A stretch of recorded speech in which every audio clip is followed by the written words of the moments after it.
Hello ಸ್ನೇಹಿತರೆ, ಅಧಿಕಾರ ಬದಲಾವಣೆಯ ಚರ್ಚೆ ಬೆನ್ನಲ್ಲೇ ಡಿ.ಕೆ. ಶಿವಕುಮಾರ್ ಅವರು ಟೆಂಪಲ್ ರನ್ ಅನ್ನ ಶುರು ಮಾಡಿಕೊಂಡಿದ್ದಾರೆ. ಸಿಎಂ ಆಗ್ಲೇಬೇಕು ಅಂತ ಹೇಳಿ ಒಂಟಿ ಕಾಲ್ನಲ್ಲಿ ನಿಂತ್ಕೊಂಡಿದ್ದಾರೆ. ರಾಜ್ಯ ಕಾಂಗ್ರೆಸ್ನಲ್ಲಿ ಸಿಎಂ ಸ್ಥಾನದ ಜಟಾಪಟಿ ಇನ್ನೂ ಕೂಡ ನಿಂತಿಲ್ಲ. ರಾಜ್ಯ ರಾಜಕೀಯ ವಲಯದಲ್ಲಿ ಮುಖ್ಯಮಂತ್ರಿ ಬದಲಾವಣೆಯ ಕುರಿತಾಗಿರುವಂತಹ ಚರ್ಚೆಗಳು ಜೋರಾಗಿ ನಡೀತಾ ಇದೆ. ಉಪಮುಖ್ಯಮಂತ್ರಿ ಡಿ.ಕೆ. ಶಿವಕುಮಾರ್ ಅವರು ಹಲವು ದೇವಸ್ಥಾನಗಳಿಗೆ ಭೇಟಿ ಕೊಡ್ತಾ ಇದ್ದಾರೆ. ಸಿಎಂ ಗಾದಿ ಕನಸನ್ನ ನನಸು ಮಾಡಲಿಕ್ಕೆ ಶತಾಯಗತಾಯ ಪ್ರಯತ್ನವನ್ನ ಮಾಡ್ತಾ ಇದ್ದಾರೆ. ಬಾಗಲಕೋಟೆ ಹಾಗೂ ದಾವಣಗೆರೆ ದಕ್ಷಿಣ ಉಪಚುನಾವಣೆಗಳ ಬಳಿಕ ಕಾಂಗ್ರೆಸ್ ಸರ್ಕಾರದಲ್ಲಿ ಮಹತ್ವದ ಬದಲಾವಣೆ ಕುರಿತಾಗಿ ಗುಸುಗುಸು ಪಿಸುಪಿಸು ಮತ್ತೆ ಮತ್ತೆ ಕೇಳಿ ಬರ್ತಾ ಇದೆ.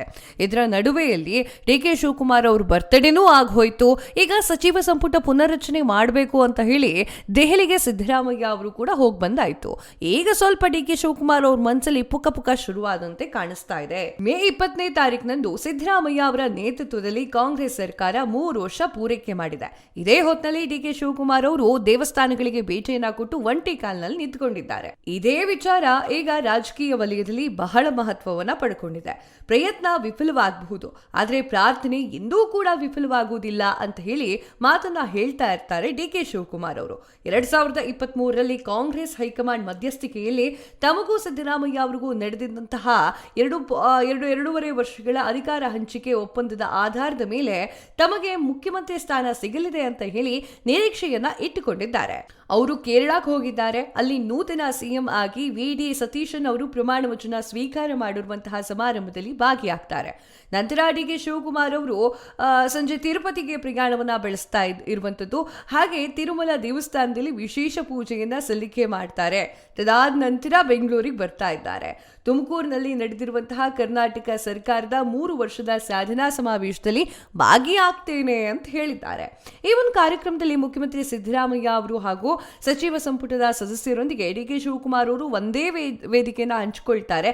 ಇವತ್ತಿರುವಂತಹ ಒಂದು ಸಾಧನಾ ಸಮಾವೇಶ, ಈ ನಾಯಕತ್ವ ಬದಲಾವಣೆ ಅಥವಾ ಸಚಿವ ಸಂಪುಟ ಪುನರ್ರಚನೆಯ ನಿರೀಕ್ಷೆಯಲ್ಲಿ ಪಕ್ಷದ ಸಾಕಷ್ಟು ಜನ ಇದ್ದಾರೆ. ಇದರ ಮಧ್ಯೆ ಕರ್ನಾಟಕದ ಯುವ ಕಾಂಗ್ರೆಸ್ ಅಧ್ಯಕ್ಷ ಮಂಜುನಾಥ್ ಗೌಡ ಅವರು ಡಿ.ಕೆ. ಶಿವಕುಮಾರ್ ಅವರು ಮುಖ್ಯಮಂತ್ರಿ ಆಗುವಂತಹ ಎಲ್ಲಾ ಅರ್ಹತೆಯನ್ನ ಹೊಂದಿದ್ದಾರೆ, ಸಮಯ ಬಂದಾಗ ಅವರು ಖಂಡಿತವಾಗಿ ಮುಖ್ಯಮಂತ್ರಿ ಆಗ್ತಾರೆ ಅಂತ ಹೇಳಿ ಹೇಳಿಕೆಗಳ ಮೇಲೆ ಹೇಳಿಕೆಯನ್ನು ನೀಡ್ತಾ ಇದ್ದಾರೆ. ಒಂದು ವೇಳೆ ಪರೋಕ್ಷವಾಗಿ ಬಿಜೆಪಿಯ ವಿರುದ್ಧ ವಾಗ್ದಾಳಿ ನಡೆಸಿದ ಅವರು ಒಂದು ರಾಜಕೀಯ ಪಕ್ಷ ಡಿ.ಕೆ. ಶಿವಕುಮಾರ್ ಅವರನ್ನ ಸೆಳೆಯಲಿಕ್ಕೆ ಪ್ರಯತ್ನ ಮಾಡ್ತಾ ಇದೆ, ಆದರೆ ಅವರು ಕಟ್ಟ ಕಾಂಗ್ರೆಸ್ ನಿಷ್ಠಾವಂತರು, ಅದು ಯಶಸ್ವಿ ಆಗೋದಿಲ್ಲ ಅಂತ ಹೇಳ್ತಾರೆ.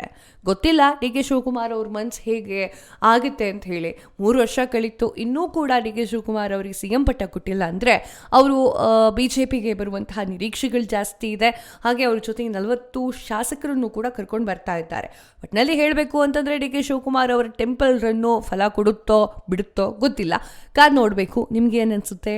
ಯಾರು ಮುಖ್ಯಮಂತ್ರಿ ಆದರೆ ಒಳ್ಳೆಯದು, ಯಾರು ಇರಬೇಕು? ಕಮೆಂಟ್ ಮಾಡಿ ತಿಳಿಸಿ. ಧನ್ಯವಾದಗಳು.